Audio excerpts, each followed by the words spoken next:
안녕하세요. 오늘부터 2학기 기술 수업이 시작됩니다.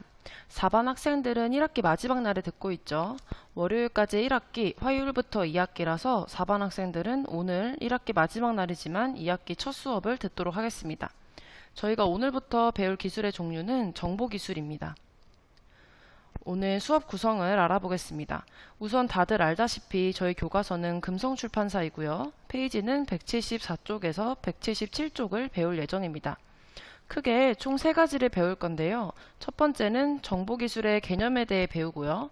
두 번째는 늘 그렇듯이 정보기술 시스템에 대해 배우고, 세 번째는 우리가 정보를 어떻게 주고받는지 정보의 통신 과정에 대해 공부해 보겠습니다. 그럼 정보기술의 개념부터 공부 시작해 보겠습니다. 자, 교과서 174쪽을 펴주세요. 저희 정보기술의 개념에 대해 배우기 전에 정보는 무엇인지에 대해서 먼저 공부해 봅시다. 정보란 여러 가지 자료를 사용자가 의미 있게 활용할 수 있도록 가공한 것이라고 합니다. 여기서 우리가 주목해야 할 부분은 바로 여기죠. 의미 있게 활용할 수 있도록 가공한 것. 그럼 의미가 없는 자료는 정보가 아니라는 뜻이 되겠네요. 정보기술은 그렇다면 무엇일까요? 이러한 정보를 수집하여, 즉 의미 있게 활용할 수 있도록 가공한 자료를 수집해서 모아서 가공하고 처리하고 저장하는 기술이라고 합니다. 어떻게 가공하고 처리하고 저장한다는 걸까요? 지금 오늘 수업에서 차근차근 알아보도록 합시다. 우선 정보의 개념에서 의미 있게 활용하도록 가공한다는 말의 의미부터 공부를 해봅시다. 여기 선생님이 여러분들에게 자료를 제공하겠습니다. 자, 이게 여러분들에게 어떤 의미가 있는 자료인가요? 아니죠. 이건 단순 숫자들의 엑셀에 있는 나열일 뿐이죠. 그렇다면 이건 정보가 아닌 단순 자료이겠네요. 선생님이 이번엔 방금 그 자료를 잘 정리해 봤습니다. 자, 방금 전 이 자료는 무엇이었는지 감이 오나요? 바로 1반부터 5반까지의 국어, 수학, 영어, 과학 점수였습니다. 이렇게 정리되지 않은 자료는 우리에게 아무 의미가 없지만 선생님이 이렇게 정리, 즉 가공한 순간 우리에게 의미가 있는 자료가 되었죠. 즉 정보가 된 것입니다. 가공한 자료, 정보는 이렇게 우리에게 의미 있는 값들을 얻을 수 있게 도와줍니다. 아까 숫자의 나열일 뿐이었던 자료에선 과목별 평균이나 학습별 평균 점수를 절대 알 수 없었겠죠. 또 우리는 이 정보를 통해 어떤 의미 있는 내용을 더 얻을 수 있을까요? 평균이 가장 높은 과목이 무엇인지 우리가 알 수 있을 겁니다. 평균이 가장 높은 과목이 뭔가요? 91점으로 영어죠. 평균이 가장 낮은 과목은 또 뭔가요? 과학이죠. 국어를 제일 잘하는 반은? 국어 성적이 제일 높은 반은 4반이고요. 과학을 제일 못하는 반은 2반입니다. 자, 그러면 1등과 5등의 차이가 가장 큰 과목은 뭘까요? 국어는 4반과 3반 사이 10점 차이가 나고요. 수학은 1반과 2반 사이 6점 차이, 영어는 2반과 5반 사이 7점, 마지막으로 과학은 4반과 2반 사이 13점으로 1등과 5등의 차이가 가장 큰 과목은 과학이 되겠습니다. 다시 이야기하면 단순한 숫자인 나열인 자료에선 얻을 수 없었던 내용들을 이렇게 가공한 정보에선 우리가 얻을 수 있으니 이런 걸 정보라고 하는 겁니다. 여러분 이해가 갈까요? 자, 그럼 정보기술은 뭘까요? 이렇게 정보를 수집하여 가공하고 처리하고 저장하는 기술이라고 합니다. 선생님이 이 표를 어디서 만들었을까요? 바로 엑셀이죠. 이렇게 정보를 가공하도록 도와주는 소프트웨어, 즉 기술인 엑셀은 정보기술입니다. 이해 가나요? 자, 그럼 이 엑셀을 이용하려면 뭐가 있어야 되죠? 그렇죠. 노트북이나 데스크탑 컴퓨터, 핸드폰 등 이런 소프트웨어를 운용할 수 있는 단말기도 정보기술에 해당이 됩니다. 요즘엔 정보를 주고받기도 하고 또 단말기에 저장하는 것이 아니고 클라우드를 활용해 저장하기도 하죠. 이런 통신기술 또한 정보기술에 포함됩니다. 정보기술의 개념에 대해 어느 정도 이해가 갔나요? 우리 어려운 부분 없었죠? 그럼 두 번째 주제인 정보기술 시스템에 대해서 공부해 봅시다. 교과서는 175쪽입니다. 이거 선생님이 애니메이션 효과를 잘못 넣었네요. 이해해 주세요. 자, 저희 정보기술 시스템에 대해서 1학년 때도 저번 학기에도 배웠었죠. 우리 기술의 시스템 4단계가 뭐였죠? 맞습니다. 투입, 과정, 산출, 그리고 되먹임의 4단계였죠. 투입은 이 기술에 필요한 모든 것들, 과정은 말 그대로 이 기술이 운용되는 과정, 산출은 결과물이었죠. 그리고 이 시스템 속에서 발생한 문제를 해결하는 것이 되먹임이었습니다. 그럼 우리 투입부터 알아볼까요? 정보기술에는 어떤 것들이 투입될까요? 어떤 것들이 필요할까요? 첫 번째로는 방금 배운 개념 중 하나인 자료입니다. 당연히 주고받을 자료가 필요하겠죠. 우리 자료는 정보가 가공되기 전 단계였어요. 방금 설명한 대로 이게 몇 반의 점수고 어느 과목 점수인지 전혀 모르게 그냥 숫자가 나열된 상태였습니다. 깔끔하게 정리하면 자료는 관찰이나 측정으로 수집된 내용이라는 의미입니다. 여기서는 여러분의 성적을 시험으로 측정해 얻은 내용이 되겠네요. 자, 그 다음은 무엇이 필요할까요? 모든 기술 시스템 투입에서 공통으로 나오죠. 바로 자본과 인력입니다. 모든 기술에는 기술이 운용되기 위해 필요한 돈과 사람이 필수적이죠. 자, 마지막으로 정보기술에서 투입 요소로 들어갈 만한 요소는 또 무엇이 있을까요? 방금 전에 배운 건데 잘 생각해 보세요. 바로 소프트웨어와 하드웨어입니다. 소프트웨어는 이런 프로그램, 하드웨어는 이런 단말기가 대표적이죠. 그렇다면 이제 다음으로 넘어가서 과정 단계에 해당하는 기술은 어떤 부분일까요? 우선 첫 번째로 자료를 수집해야겠죠. 각종 기기들을 이용해 좋은 자료를 많이 수집해내야 됩니다. 그 다음은 재료를 가공 및 처리해서 정보로 만들어야겠죠. 그리고 여기에 내가 의미 있는 내용들을 뽑아내고 분석하는 과정이 필요합니다. 자료에 맞는 소프트웨어와 하드웨어, 아까의 경우 엑셀과 노트북을 이용해서 정보를 가공하고 처리하는 단계가 있어야 됩니다. 그럼 마지막은 아까 선생님이 애니메이션 효과 잘못 넣은 저장이죠. 가장 중요한 개념입니다.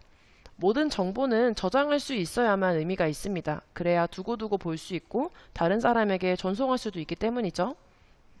자, 그럼 산출 단계로 넘어가 볼까요? 산출은 완성 단계죠.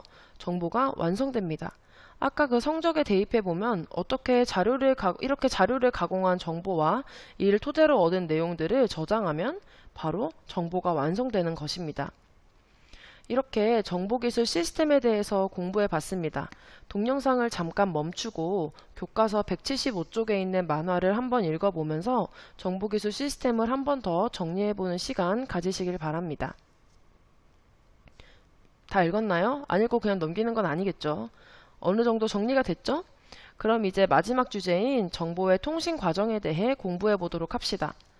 자, 이 사진들을 보니 정보의 통신 과정은 총 몇 가지로 나눠볼 수 있는 것 같나요? 네, 맞아요. 네 가지죠. 음성통신, 이미지통신, 영상통신, 데이터통신의 순서로 하나하나 배워보겠습니다. 자, 음성통신은 무엇일까요? 교과서에 설명하는 음성통신은 다음과 같습니다. 가장 오래된 통신 방식이며 현재까지 널리 이용되고 있다. 전화기, 라디오, 방송 등이 대표적인 예시이다. 그렇죠. 핸드폰이나 이메일보다 먼저 전화가 개발됐었어요.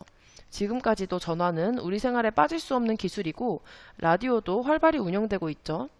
자, 그럼 선생님하고 라디오를 예시로 음성통신에 대해 차근차근 공부해 봅시다. 라디오 DJ가 스튜디오에서 방송을 하죠. 이 마이크로폰은 DJ의 목소리인 음성 신호를 전기 신호로 바꾸어 줍니다. 이 전기 신호는 높은 주파수에 실려서 전송됩니다. 이 신호를 라디오의 수신 안테나가 잡아서 스피커로 출력해 줍니다. 어렵지 않죠? 자, 그럼 다음 순서로 넘어가 보겠습니다. 이미지 통신입니다. 교과서에 있는 설명을 같이 읽어볼까요? 그림, 사진, 도표, 차트, 그래픽 등의 정보를 전달하는 것으로 정보의 이해력을 높이는 데 도움을 준다. 팩시밀리가 대표적인 예시이다. 팩시밀리는 흔히 팩스라고 말하죠. 팩스를 사용해본 친구는 이해가 빠를 겁니다. 보내는 쪽에서 종이를 팩스 기계에 이렇게 넣으면 귀엽죠, 고양이. 반대쪽은 그 종이 그대로 기계에서 출력하게 되죠. 종이에 글자가 있던 그림이 있던 그냥 그대로 이미지화해서 출력합니다. 음자를 봤으니 조금 더 이해가 편하겠죠? 지금부터 공부해 보겠습니다. 보내는 팩시밀리는 이미지를 잘게 쪼개어서 전기신호로 바꿉니다. 이 전기신호는 통신회선을 타고 받는 팩시밀리로 갑니다. 팩스는 전화회선을 사용합니다. 그래서 팩스 번호가 우리 전화번호 같이 생겼죠. 자, 받는 팩시밀리는 받은 전기신호를 원래의 이미지로 바꿔서 종이에 출력합니다. 음성통신과 이미지통신은 뭐 별로 어려운 게 없었어요. 자, 그러면 마지막 교과서 177쪽 영상통신과 데이터통신을 공부해 볼까요? 우선 영상통신은 영상 정보를 전기 신호로 바꾸어 전송하고 받는 쪽에서 눈에 보이는 형태로 재생하는 것. 그리고 영상통신의 대표적인 예는 텔레비전 방송, 뭐 실시간 생방송들, 그리고 영상통화, 우리 줌이나 행아웃을 활용한 실시간 원격 수업 등입니다. 여러분 해외 축구 좋아하죠? 선생님 남동생도 손흥민에 빠져서 며칠 전에도 밤에 치킨 뜯으면서 토트넘 경기 챙겨보더라고요. 선수들이 축구하는 장면을 카메라맨이 카메라로 촬영을 합니다. 이런 음성과 비디오를 전기 신호로 바꾸어주는 역할을 하죠. 송신 안테나를 통해 음성통신과 마찬가지로 높은 주파수의 전기 신호를 실어 전송합니다.